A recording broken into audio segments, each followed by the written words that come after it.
let's do Pokemon first, or should I say, let's Okay. go Pokemon first, which is actually what it's called. Yes. So, Rob, there was a big announcement last night. I guess it was in the middle of the night for you. It was in Japan, and it was Nintendo and Niantic, and it was all about Pokemon. And that's about all I know. Yeah, so as you say, it was middle of the night. I went to bed pretty late for me last night, but hadn't heard anything, and I woke up this morning and there's 3 Pokemon games announced. Um, And what are they thinking doing this right before E3? That's what I don't get. Is I was surprised that anything this big is being announced. I mean, it's the Pokemon company; they can kind of do what they want. Yeah, I suppose so. It's Pokemon. I don't think it really matters. And Nintendo are kind of a bit standoffish about E3 anyway. Like they're not actually there; they just do their live online thing, like the direct stuff. So, I guess the Pokemon company were like, well, we're going to do it now, 2 weeks before E3. Yeah, they're doing a little more this year, though. I know they're doing some competitions. I think there's going to be some or the Super Smash Brothers competition going on at E3. But you're right. They've historically just kind of done their directs and that sort of thing. Yeah, so there's the first thing was as a free to play kind of, I don't know. It's some kind of, I say mobile game. I don't mean that in a derogatory sense, but it's kind of a very simple game, and I think it's out on iOS, but it's also out on the Switch, maybe. That one's coming next month, I think, if I read right. No, I'm pretty sure it's out on the Switch now. I've definitely had some people say they've played it. All right. But it's kind of just a generic game that happens to have Pokemon characters in it. I haven't bothered playing it. Yeah, and they're very blocky. I saw a couple of screenshots, right? Yeah, it kind of reminds me of what's the Crossy Road? It's kind of that kind of thing where you've got familiar characters and in this case Pokemon, all right. but they're kind of in a cube. Right. But I'm not really bothered about that. What I'm really bothered about is the I think it's called Let's Go Pikachu and Let's Go Eevee, which is the 2 versions of this new Pokemon game that's coming out. Right, and this is set, I think, in the Pokemon Yellow universe. Yeah, is that right? Yeah, they've kind of suggested that it's not a remaster because it is clearly a completely different game, but it's like a reimagining of that kind of story. It's the same area, right? It's just the original 150 Pokemon, but instead of starting with the standard 3 starter Pokemon, you can start with either Pikachu or Eevee. Right, and yes, and it's called Let's Go, which I understand is kind of it's a Pokemon Go game. It's meant, I think, to bring the Pokemon Go people into more of an RPG type of game for Pokemon, right? Yeah, that's absolutely what it is. There's certainly the Pokemon games I've played, like you will wander around and wild Pokemon, you will battle them before you can catch them. In this new game, it's much more like Pokemon Go, where you just find a Pokemon and you can try and catch it. So as you say, they're trying to get the more casual people who've played Pokemon Go, and there's actually some integrations with Pokemon Go, so you can trade Pokemon or transfer them between the mobile game and the game on the Switch. Right, just one direction, I think. Right, from mobile to the Switch, I believe, is the only direction that works. I think I read. Yeah, I think so. I haven't read too much about it because there really isn't that much information. No, there isn't a lot, but as I understand it, you catch the Pokemon with a Pokeball like you would in Pokemon Go, but you don't battle them the same way you would in some of the classic ones.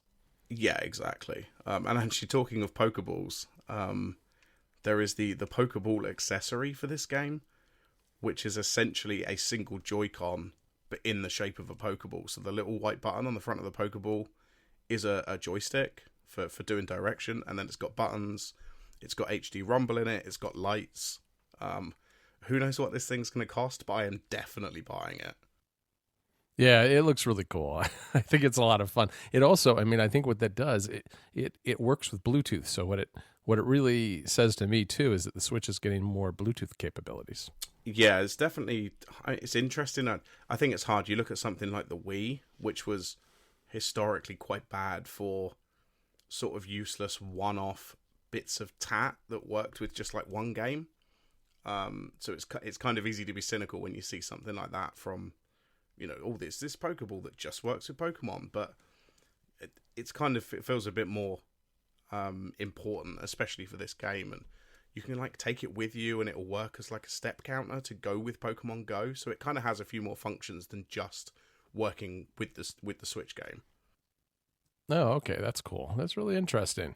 So, what was there anything else that was announced? Yeah, so they've also announced the so this game that's coming is kind of a casual game. It kind of is still just a Pokemon game, but they've taken some stuff out. But there is another Pokemon game coming out next year, which is a continuation of the core series, and that will have the Generation 8 Pokemon in them. So that's kind of that's the version that will appease people who are kind of hardcore Pokemon fans who've played a bunch of the games over the last however many years it's been, 10, 15 years or something. Right. Well, that's cool. I mean, that sounds. I think I read that it's late 2019, so that sounds to me that's kind of a holiday season sort of game that will come out next year.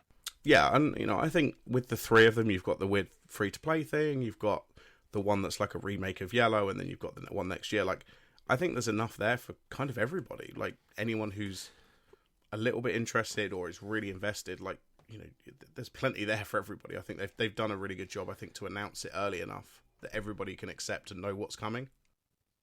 Yep. No, I agree, and I think it is a good strategy, because obviously mobile has done great things for Pokemon, and so they're trying to both keep those people happy and maybe transition a bunch of them to the more, I guess, traditional Pokemon games, which makes sense for the whole franchise. I mean, and by announcing, even though it's not for another 18 months, announcing that they're going to have one of the classic RPG games coming, that makes those fans happy, so they don't feel like they're getting abandoned for the mobile market. Yeah, definitely. So the next thing that's coming up, I think, on the calendar after WWDC is E3. And what are you looking forward most to at E3 this year, Rob? Yeah, so, I mean, I want to see some more Spider-Man footage, because that's kind of one of the biggest games that's come in this year. Everyone seems pretty excited about it, so I'd like to see a bit more. I imagine they'll show a bit, but they have already shown, a fair amount, but they did say that they were going to announce what the statue was for the collector's edition during the summer, so I assume that's going to be during E3. Oh, okay. And Red Dead Redemption, I would expect we'd see more about that, don't you think? Oh, almost definitely. I would assume so. I mean, I'm guessing one of the platforms, either PS4 or Xbox, is going to have some kind of exclusivity deal, at least for, perhaps it's DLC or some kind of online thing. So I suspect we will see that during one of those two, during one of their talks, like that, their announcements. Yeah, that makes a lot of sense, and that, I mean, I think I'm looking forward to really just about the same games that you are in terms of the traditional E3 type stuff. You think about Spider-Man, just looks amazing. I love the footage that I've seen so far, and Red Dead is another one I want to play. Beyond those two, though, I'm mostly focusing on the Switch now. One of the games that I'm looking forward to that was announced very recently was called Minute. And we may have talked about this a little bit, but Minute's coming out for the Switch soon, I think in the next month or two. It's a little RPG game, a little bit like Zelda maybe, that is very blocky and black and white, and you die every 60 seconds. But you can restart where you left off, kind of. So it's not like you're starting over completely, but from what I hear, it's a very fun game. And I was about to try it out on Steam on my Mac, but I decided just to wait until it's on the Switch now. Yeah, I didn't realize that was coming, but yeah, that was something that we'd spoken about in the past. But I will. I'm going to look that up in a minute just to see exactly when that's coming. Yeah, it's pretty soon, I think. I mean, in terms of the Switch, kind of like you, like I'm still excited for the big AAA exclusives, and by that I don't necessarily, Mario is a AAA game, like there's no arguing that, but I'm talking about sort of the ones that are pushing the boundaries of what these consoles can do. Like, I don't think anybody's expecting Nintendo to kind of push the boundaries of what their physical console can do. The Nintendo are much more known for doing interesting and new and fun ideas. So I'm interested to play God of War when I decide to buy that. Obviously, that just came out recently. Right. But the Switch, I mean, they've still got to announce the Yoshi game. The release date for that must be coming soon. I suspect we're going to see some Smash Brothers stuff because obviously, as you say, they've got the tournament going on. But yeah, and we haven't really seen anything other than that brief reveal in one of those directs, or it was the Video Game Awards, I think it was, where we saw that little preview of Smash Brothers, which is going to be pretty cool, I hope. So I think Mario Tennis is the next thing to come, which is coming, I believe, I want to say late June, like the 20-something. Yeah, something like that, I think. Yeah, so that one I'm looking forward to. I'm still at the point where lately I haven't been playing as much as I'd like. And I did try the Donkey Kong Tropical Freeze, and I like that game a lot. It's a lot of fun. Reminds me of the old school Nintendo 64 Donkey Kong games. Yeah, I actually did spot that because every now and again when I'm on my Switch, I'll have a look and see what you've played because I know you don't necessarily get a chance to play a lot, and I saw that you'd played Donkey Kong. It's another one that's kind of on my list that I'll pick up at some point. Yeah, it's a really hard game, and what I was recommended to me was to play in funky mode as Donkey Kong, and that is a good starting point, and it seems like it is. I mean, I only really played through a couple of levels, but it was a lot of fun. Yeah, seeing as we're on the topic of games that are already out, I finally started playing Mario Rabbids Kingdom Battle. Which I'd picked up because it was on sale, and I wasn't sure if I was going to like it because I'd not played. What's the game that it's like? XCOM, I think. Right, that's the one. Yeah. And to be honest, I did like 8 or 10 hours on Saturday. I just couldn't stop playing. Like it was so much fun. Although by the end of the day, I was a bit fed up of it. But I went back to it the next day, and it's still just so much fun. Like it's so nice because it's not really taking itself too seriously, and it's not really a Mario game. It's also not really a Rabbids game. Like, it's just kind of a fun game. Right. I mean, it's the characters are what the characters are, mostly just because it's kind of fun to play a game like that with those characters, if you know what I mean. I mean, it's more there as kind of the icing on the cake, I think. Oh, yeah, definitely. And, there's a couple of DLC packs for it, which, I might pick up at some point, but I'm going to see how I feel like once I've actually finished the end of the game. Yeah, that sounds good. I mean, it's funny. I mean, I think the games I've been playing recently on the Switch so it's been Donkey Kong and then Mario Kart, which I played in a group setting, which was a lot of fun, and then also Super Bomberman, which was when I first got it, I was like, this is not so great, but it can be kind of fun. It's more another one of those games that's better with when you have multiple people playing, though. Oh, yeah, like with Mario Kart, I don't really play offline anymore because I've kind of done everything I can do, so I end up just playing online. Right. Well, you were getting a bit involved when I was tweeting that I'd found Brian online on Mario Kart. I saw that. I thought that was funny. Yeah, that was good. I mean, I should get back in. I've completely embarrassed myself playing Mario Kart because I'm just not very good, and I haven't had enough practice. So I need to spend some time practicing and then find you. Yeah, I mean that sounds like a plan. All right. Anything else for E3? I think we're probably both at a bit of a loss as to what really is going to be coming. Yeah, it'll be interesting to see. I mean, I guess we should revisit it after the event occurs, which isn't, it's just around the corner. It's not long after WWDC. Yeah, I mean, I think the next time we record will be about halfway through E3. Although, that's true. Maybe we'll reorganize that to be the week after, or move some stuff around. that might be a good idea. But yeah, this week as we record this, the time is really good because I'm leaving on Saturday for WWDC, which I'm really excited about. It's a weird year because there haven't been a lot of rumors, and expectations have been set really low because the rumor mill was saying that it's going to be iOS 12 is going to be more of a bug fixes and performance enhancements type of release. So there wasn't going to be any big tentpole features, but at the same time, there haven't been really any leaks about what will be there, and they have to show something on stage. There's got to be something there for developers and for the crowd. So I'm looking forward to being surprised. On the one hand, I like that. On the other hand, it makes my job a lot harder because I got to spend all Monday writing about this stuff. And in the last couple of years, it was super easy because we just took all the rumors and blocked out articles based on the rumors and then adjusted them from there. And this year we don't have anything really. Yeah, I mean, the biggest leak that's come out is, I don't know if you saw this, but 9to5Mac were reporting the Pride watch band. Sorry, not watch band, the watch face. That's coming in a couple of weeks or something.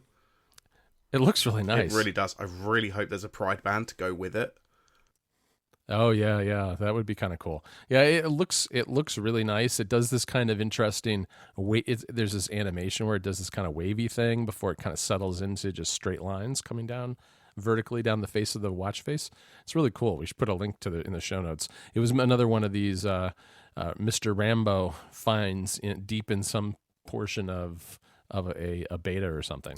Yeah, and I think it's actually in the latest release, and if you just put your time forward 2 weeks, it will show up. So there's a hot tip for you. that seems like pretty lazy coding. Yeah. Well, sorry. There we go. I didn't have time to read the article this morning. Yeah, I mean, like you say, in terms of, I think, like, as you say, there hasn't been many rumors, so I'm kind of excited to just sit there and watch it. I mean, as you know, I'm not that interested in iOS. Like, I'm interested in the development of it and see where it goes, but I'm not like a heavy user of it. So kind of any little features I'm going to be excited about, and it'll be nice to watch it. Maybe we're going to get new Macs, even if they're just updates. Because I'm currently in the market for one for chess, so we need to wait a couple of weeks to make sure we don't buy the old one. I would like to get AirPods because I put mine through the laundry and they haven't been the same ever since. The case doesn't charge anymore, although the AirPods will charge through the case. So I've been holding off because I'm hoping that maybe we'll see a Gen 2 AirPod this year. Hard to know. I'd like to see AirPower, please. I mean, since we were told about that a year ago. AirPower, what's that? I've never heard of it.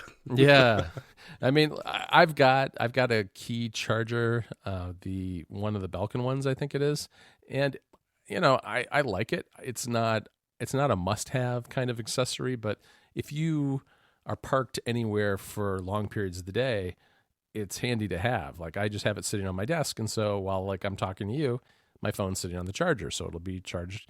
It'll get a pretty good charge while we're chatting. So that's just nice to have. It's pretty slow, but it doesn't have to be fast, and it makes it easy because I can grab my phone on a moment's notice. Because it's funny. I mean, there are things I do on my phone that I don't do on my Mac that are work-related things, and so I find myself picking it up throughout the day to do this, that, and the other thing, even if I'm working on my Mac, and it's just easier if it's not tethered to a cord. Oh yeah, absolutely. I mean, I have one on my bedside cabinet, and as you say, it's just so much nicer to just be able to put it down. I don't know, some people have had problems because they knock it and it doesn't charge. That doesn't seem to be the case for me. Maybe I don't move a lot when I'm sleeping, or maybe it's a bit more sturdy than some other one. But yeah, I kind of just want to see the AirPower charger because I want to see what Apple have done with it. But they told us about it a year ago. Like, it's been a really long time at this point. What they're trying to do is very different because, one of the features of it supposedly is that you can be a lot more careless about where you put your phone and it can charge multiple items at the same time. And those are not easy problems to solve, I don't think, from an engineering standpoint.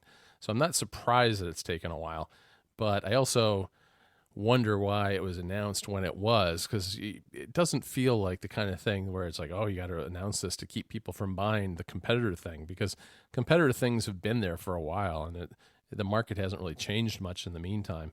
But I am looking forward to it, if for no other reason than I'll be able to put my phone and my watch down and not be as careful about how I put it there, because it's pretty easy with this Belkin one to put your phone down and it not start charging. You got to have that, it has to be kind of, the middle of the phone has to be pretty well centered on the pad.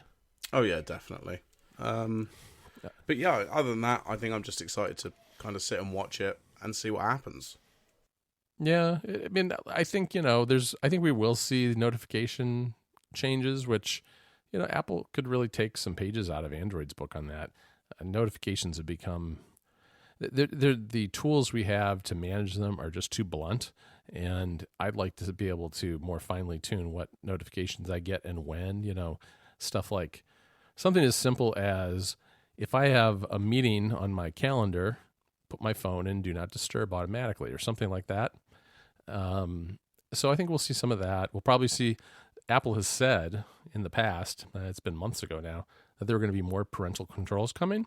Not something that I really care about personally that much, but it's a good thing for Apple to be doing, and hopefully we'll hear about that as well. But both of those seem kind of like ancillary features that, I think the notification one ties into this digital well-being type of, I don't know, storyline, for lack of a better word, that you saw with Google, during I/O. And so I think, and Apple has been sued by shareholders and others over these kind of things. So I think it's important for them to come out and do a little more than they have in the past on notifications.